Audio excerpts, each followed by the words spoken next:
क्या तुम कागज के कुछ टुकड़ों से 25,000 गायब हुए बंदों का सच प्रूव कर सकते हो? 1990 का पंजाब, हर तरफ बस गोलियों का शोर और मौत का खौफ था। और इसी वक्त एक बैंक मैनेजर क्वाइटली उन गायब हुए बंदों का डाटा कलेक्ट कर रहा था। उसका नाम था दा जसवंत सिंह खालड़ा। उनका कोई पुलिस या कोर्ट के साथ सीन नहीं था, लेकिन जब उनका अपना ही दोस्त गायब हुआ तो उन्होंने वो चीज ढूंढ निकाली जो बड़े बड़े डिटेक्टिव्स ने कभी सोची भी नहीं थी। Without going to any crime scene उन्होंने किलर्स का एड्रेस निकाल लिया। ਅਸੀਂ ਹੈਰਾਨ ਰਹਿ ਗਏ ਕਿ ਅੰਮ੍ਰਿਤਸਰ ਜ਼ਿਲ੍ਹੇ ਦੇ ਤਿੰਨਾਂ ਸ਼ਹਿਰਾਂ ਦੀਆਂ ਮਿਊਨਿਸਪਲ ਕਮੇਟੀਆਂ ਦੇ ਸ਼ਮਸ਼ਾਨ ਘਾਟਾਂ 'ਚ 6017 ਲਾਸ਼ਾਂ ਅਜਿਹੀਆਂ ਸਨ ਜਿਹੜੀਆਂ ਸਾਫ਼ ਲਿਖੀਆਂ ਸਨ कि ये सिख नौजवानों ਦੀਆਂ ਲਾਸ਼ਾਂ ਨੇ। जब कोई भी लड़का गायब होता था तो पुलिस उन्हें अनआइडेंटिफाइड बोलकर केस को क्लोज कर देती थी, लेकिन खालड़ा साहब ने पकड़ा म्युनिसिपल कॉर्पोरेशन के शमशान घाट रजिस्टर्स को।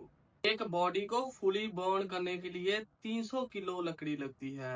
उन्होंने वुड रिसीप्ट्स को मिस्ड डेट से मैच कर दिया और बूम, डाटा 100% मैच।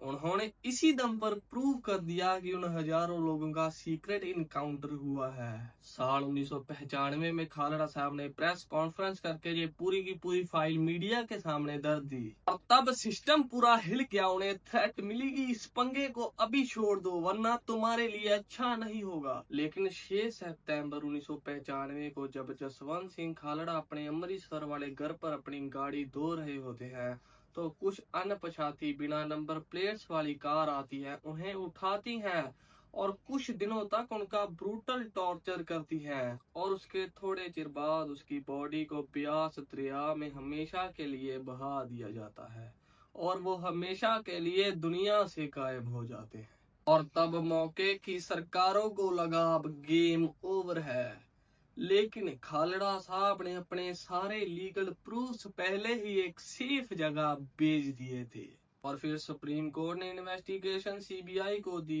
और सीबीआई ने कंफर्म किया कि एक डिस्ट्रिक्ट में 2097 सीक्रेट क्रिमिनेशंस हुए थे और फिर सुप्रीम कोर्ट ने उसमें इन्वॉल्व्ड सारे पुलिस वालों को उम्र कैद की सजा सुनाई। कथित फर्जी मुकाबलिਆਂ 'ਚ ਭੂਮਿਕਾ ਲਈ ਜ਼ਿੰਮੇਵਾਰ ਕਈ ਪੁਲਿਸ ਅਧਿਕਾਰੀਆਂ ਨੂੰ ਹੁਣ ਤੱਕ ਦੋਸ਼ੀ ਠਹਿਰਾਇਆ ਜਾ ਚੁੱਕਾ है।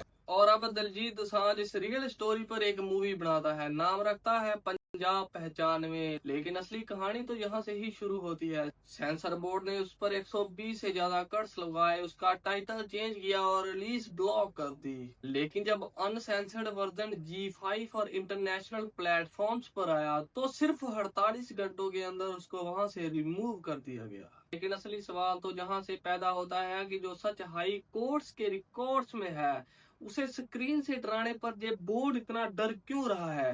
क्या ये लोग हिस्ट्री को छुपाकर पीस मेंटेन करना चाहते हैं या फिर सच कुछ और ही है? दोस्तों, इस कहानी से हमें ये शिक्षा मिलती है कि झूठ कितना भी बड़ा हो, सच के सामने उसको झुकना ही पड़ता है।